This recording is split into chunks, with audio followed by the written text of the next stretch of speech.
Hello friends, ನೋಡಿ ಹಪ್ಪಳ ಎಲ್ಲ ಹಾಕೋದಾಯ್ತು. ಇದು ಈ ಥರ ನಾಳೆ ಬೆಳಗ್ಗೆ ಬಿಸಿಲಿಗೆ ಹಾಕೋದು. ಚಿಕ್ಕ ಚಿಕ್ಕದು ಪುಟ್ಟದಾಗ ಹಾಕಿರೋದೆಲ್ಲ ಸಂಡಿಗೆ, ದೊಡ್ಡದಿರೋದು ಹಪ್ಪಳ. ಇದು ಹಪ್ಪಳ ದೊಡ್ಡದಾಗಿರೋದು, ಇದೆಲ್ಲ ಪುಟ್ಟದಿರೋದು ಸಂಡಿಗೆ. ಈಗ ನೆಕ್ಸ್ಟು ನಾಳೆ ಒಣಗಿದ ಮೇಲೆ ಈ ಥರ ಬರುತ್ತೆ ನೋಡಿ. ಕಲರ್ ನೋಡಿ, ರಾಗಿ ಸಂಡಿಗೆ ಅಂತ ಗೊತ್ತಾಗ್ಬಿಡುತ್ತೆ. ಇದು ಪುಟ್ಟದು ಸಂಡಿಗೆ. ಇದನ್ನು ಓವೆನ್ನಲ್ಲೂ ಸುಟ್ಟುಬಿಟ್ಟು ತೋರಿಸ್ತೀನಿ, ಆಯಿಲಲ್ಲೂ ಫ್ರೈ ಮಾಡಿ ತೋರಿಸ್ತೀನಿ. ಇದು ಇವಾಗ ಓವೆನಲ್ಲಿ ಹೇಗೆ ಮಾಡೋದು ಅಂತ ತೋರಿಸ್ಕೊಡ್ತೀನಿ. ಒಂದೆರಡೇ ತೋರಿಸ್ತೀನಿ. ಅಟ್ ಎ ಟೈಮ್ ಒಂದು 5-6 ಇಟ್ಕೋಬೋದು.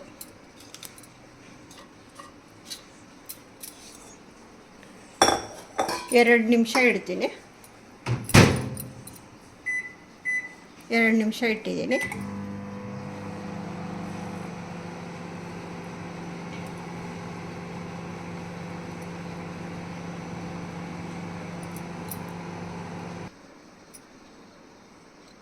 ನೋಡಿ ಫ್ರೆಂಡ್ಸ್, ಈ ಥರ ಬಂದಿದೆ. ಓವನ್ನಲ್ಲಿ ಮಾಡ್ಕೋಬೋದು ವಿತೌಟ್ ಆಯಿಲ್. ಈ ಥರ ಚೆನ್ನಾಗಿ ಡೈಲಿ ಆಯಿಲಲ್ಲಿ ಫ್ರೈ ಮಾಡೋಕ್ಕಾಗಲ್ವಲ್ಲ, ನೋಡಿ ಹೀಗೆ ಬರುತ್ತೆ. ಈಗ ಆಯಿಲಲ್ಲಿ ಫ್ರೈ ಮಾಡಿ ತೋರಿಸ್ತೀನಿ. ಇವಾಗ ಆಯಿಲಲ್ಲಿ ಫ್ರೈ ಮಾಡಿ ತೋರಿಸ್ತೀನಿ.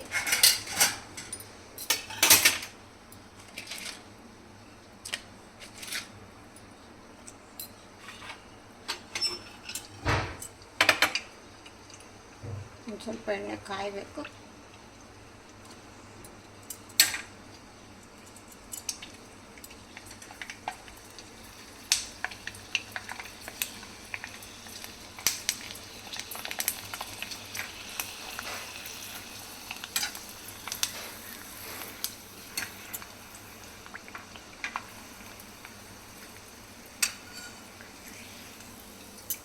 ಸ್ವಲ್ಪ ಎಣ್ಣೆ ಕಾಯಬೇಕು.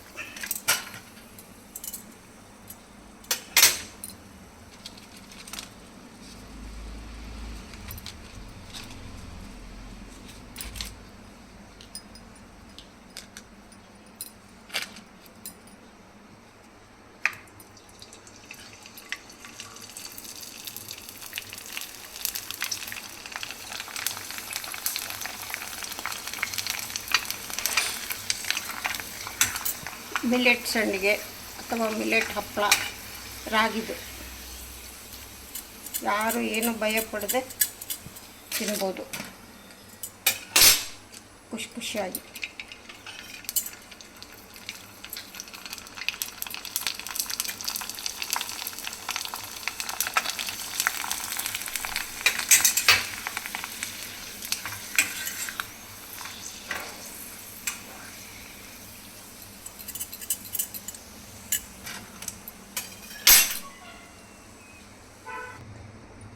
ಈ ಸಂಡಿಗೆನಾದರೆ ಇಷ್ಟು ಒಂದೇ ಸರಿ ಹಿಂಗೆ ಹಾಕ್ಬೋದು. ಹಪ್ಪಳ ಆದರೆ ಒಂದೊಂದೇ ಮಾಡ್ಕೊಳ್ಳೋದಾಗುತ್ತಲ್ಲ, ಸಂಡಿಗೆ ಆದರೆ ಈ ಥರ ಮಾಡ್ಕೊಬೋದು.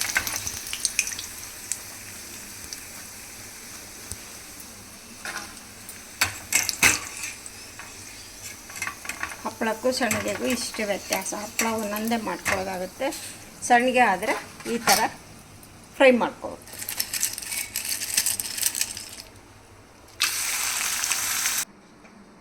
ಇವಾಗ ನೋಡಿ, ಇದು ಸಂಡಿಗೆ ಇಷ್ಟಿಷ್ಟು ಬರುತ್ತೆ. ಇದು ಓವೆನ್ನಲ್ಲಿ ಸುಟ್ಟಿರೋದು, ಇದು ಆಯಿಲಲ್ಲಿ ಫ್ರೈ ಮಾಡಿರೋದು. ಇನ್ನೊಂದೇನು ಅಂದರೆ, ನಾವು ಹಪ್ಪಳದ ಹಿಟ್ಟೆಲ್ಲ ರೆಡಿ ಆದಮೇಲೆ ತುಂಬ ಬಿಸಿ ಹಾಕಿದ್ರೆ ಈ ಥರ ಕಟ್ಟು ಬರುತ್ತೆ. ಅದಕ್ಕೆ ತುಂಬ ಬಿಸಿ ಹಾಕೋದು ಬೇಡ. ತುಂಬ ಬಿಸಿ ಹಾಕದೇ ಇದ್ದರೆ ನೀಟಾಗಿ ಈ ಥರ ಬರುತ್ತೆ. ಓಕೆ ಫ್ರೆಂಡ್ಸ್, ಎಲ್ಲ ನಾನು ನಿಮಗೆಲ್ಲ ಕರೆಕ್ಟಾಗಿ ಮೆಜರ್ಮೆಂಟ್ ಹೇಳಿದ್ದೀನಿ ಅಂದ್ಕೊಂಡಿದ್ದೀನಿ. ನೀವು ಫಸ್ಟು ಸ್ವಲ್ಪದರಲ್ಲೇ ಮಾಡ್ಕೊಳ್ಳಿ. ಒಂದು 250 ಗ್ರಾಮು ರಾಗಿ 3 ದಿನ ನೆನೆಸ್ಬಿಟ್ಟು ದಿನ ನೈಟ್ ನೀರು ಚೇಂಜ್ ಮಾಡಿ 3ನೇ ದಿನ ರುಬ್ಬಿ ಸೋಸಿ ಡಬಲ್ ಫಿಲ್ಟ್ರ್ ಮಾಡ್ಕೊಳ್ಳಿ. ಮಾಡಿಕೊಂಡು ಹಸಿಮೆಣಸಿನ್ಕಾಯಿ, ಬೆಳ್ಳುಳ್ಳಿ, ಕರಿಬೇವು, ಕೊತ್ತಂಬರಿ ಸೊಪ್ಪು, ಶುಂಠಿ ತರ್ತರಿಯಾಗಿ ಪೇಸ್ಟ್ ಮಾಡ್ಕೊಂಡು ಇಟ್ಕೊಳ್ಳಿ. ಒಂದು ನೀವೇನು 250 ಗ್ರಾಮ್ ತೊಗೊಂಡಿರ್ತೀರಲ್ಲ ರಾಗಿನ, ಸ್ವಲ್ಪ ಒಂದು 25 ಗ್ರಾಮಷ್ಟು 50 ಅಥವಾ 25 ಗ್ರಾಮು ಸಾಬುದಾನ ಬಳಸಿ ಅದನ್ನು ನೈಟೇ ನೆನೆ ಹಾಕಿಬಿಡಿ. ಮಾಡೋವಾಗ ಕುಕ್ಕರಲ್ಲಿ 3 ವಿಜಿಲ್ ಹಾಕ್ಕೊಂಡು ತಗೊಂಬಿಟ್ಟು ಆಮೇಲೆ ಸಾಬುದಾನ, ಇದು ಸೋಸಿದ್ದು ರಾಗಿ ಹಾಲು ಎಲ್ಲ ಹಾಕಿ ಉಪ್ಪು ಹಾಕಿ ಎಲ್ಲ ಚೆನ್ನಾಗಿ ಕದಡಿ ಆಮೇಲೆ ಏನು ನಾವು ಮಸಾಲ ರುಬ್ಬಿರ್ತೀವಲ್ಲ ಅದನ್ನು ಹಾಕಿಬಿಟ್ಟು ಆಮೇಲೆ ಜೀರಿಗೆ, ಓಮ ಹಾಕ್ಕೊಳ್ಳೋದು. ನಿಮಗೆ ಬೇಕು ಅಂದರೆ ಎಳ್ಳು ಹಾಕ್ಕೊಳ್ಳಿ, ಇಲ್ಲಾಂದರೆ ಬಿಡಿ. ಆಮೇಲೆ ಹಪ್ಪಳದ ಖಾರ ಮಸ್ಟ್ ಆ್ಯಂಡ್ ಶುಡ್ ಹಾಕಲೇಬೇಕು. ನಾನು ಇಷ್ಟಕ್ಕೆ 3 ಟೀ ಸ್ಪೂನ್ ಹಾಕ್ಕೊಂಡಿದ್ದೀನಿ, ನಂದು ಲಾರ್ಜ್ ಕ್ವಾಂಟಿಟಿ. ನೀವೇನು ಮಾಡಿ ಒಂದು 3/4 ಟೀ ಸ್ಪೂನ್ ಹಾಕ್ಕೊಳ್ಳಿ 250 ಗ್ರಾಮ್ಗೆ. ಆಮೇಲೆ ಸ್ವಲ್ಪ ಆರಿದ ಮೇಲೆ ಹಾಕಿ ಪ್ಲಾಸ್ಟಿಕ್ ಕವರ್ ಮೇಲೆ. No oil, nothing. ನೀವು ಇದಿಟ್ಟರೆ ನೀವು ವರ್ಷದ ತನಕ ಇಟ್ಟರು ಏನು ವಾಸನೆ ಬರಲ್ಲ, ಏನಿಲ್ಲ, ಚೆನ್ನಾಗಿ ಇರುತ್ತೆ. ನೋಡಿ ಸುಟ್ಟಿದ್ದೂ ಎಷ್ಟು ಚೆನ್ನಾಗಿದೆ, ಫ್ರೈ ಮಾಡಿದ್ದು ಎಷ್ಟು ಚೆನ್ನಾಗಿದೆ. ಇದು ಸಂಡಿಗೆ ಆದರೆ ಜಾಸ್ತಿ ಹಾಕಿ ಕರ್ಕೊಬೋದು. ಹಪ್ಪಳ ಆದರೆ ಒಂದೊಂದೇ ಇಟ್ಟು ಕರ್ಕೋಬೇಕು. ಓವನಲ್ಲಿ ಒಂದು 5-6 ಒಟ್ಟಿಗೆ ಮಾಡ್ಕೋಬೋದು. ಓಕೆ ಫ್ರೆಂಡ್ಸ್, ಇಷ್ಟ ಆಗಿದ್ದರೆ ಒಂದು ಲೈಕ್ ಕೊಡಿ, ಫ್ರೆಂಡ್ಸ್ಗೆಲ್ಲ ಶೇರ್ ಮಾಡಿ. ಮತ್ತೆ ಹೊಸ ರೆಸಿಪಿಯೊಂದಿಗೆ ಸಿಗ್ತೀನಿ. ಇವಾಗೆಲ್ಲ ಬೇಸಿಗೆ ಆಗಿದ್ದರಿಂದ ನಿಮ್ಗೆ ಹಪ್ಪಳ, ಸಂಡಿಗೆ, ಸುರುಮಳೆ ಅದೇ ತೋರಿಸ್ತೀನಿ.